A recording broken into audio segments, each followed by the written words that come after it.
தொண்டரடி பொடியாழ்வார் எழுதிய திருமாலையில் 3வது பாசுரம் பார்க்கலாம்.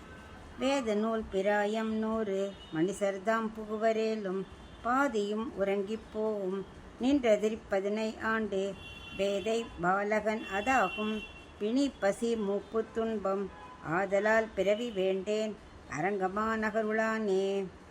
என்ன சொல்கிறாருன்னா, பொதுவாக வேதம் ஒரு மனுஷனுக்கு 100 வயசு அப்படின்னு கணக்கு வச்சுருக்கு. 80 இருக்கலாம், எது வேணா இருக்கலாம், 120 கூட இருக்கிறவா இருக்கா. நார்மலாக 100ன்னு ஒரு கணக்கு வச்சுருக்கு.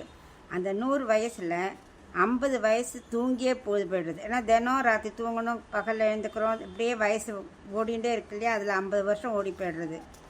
பாக்கி இருக்கிறதுல முதல்ல என்ன, குழந்தை பருவம், அதுக்கு எதுவுமே தெரியாது. அதுக்கடுத்தது விளையாட்டுண்டே இருக்கிற பருவம், பாலகன். அதுக்கப்புறம் வாலிப பருவம். அந்த வாலிப பருவத்தை அந்த பேரே சொல்ல பயப்படுறார் ஆழ்வார். அதாகும் அப்படின்ட்டார். அதான் அது வாலிப பருவம். அது படுத்துகிற பாடு தான் தாங்காது. அதெல்லாம் முடிஞ்சதுன்னா வயசாகிடுறது. அது பிணி பசி மூப்பு எல்லாம் வந்துடுறது. அதனால் ஒரே துன்பத்தை கொடுக்கறது. அதனால் பிறவியே வேண்டாம் அப்படிங்கிறார் பகவான்கிட்ட. ஆனால் நான் பூலோக வைகுண்டமான அந்த ஸ்ரீரங்கத்தில் நீ பள்ளி கொண்டு இருக்கியே, அங்கேயே இருந்துட்டு ஒரு நாமத்தை சொல்லுன்னு நான் அப்படியே இருந்துடுறேன். மறுபடியும் எனக்கு மனித பிறவியே வேண்டாம் அப்படிங்கிறேன்.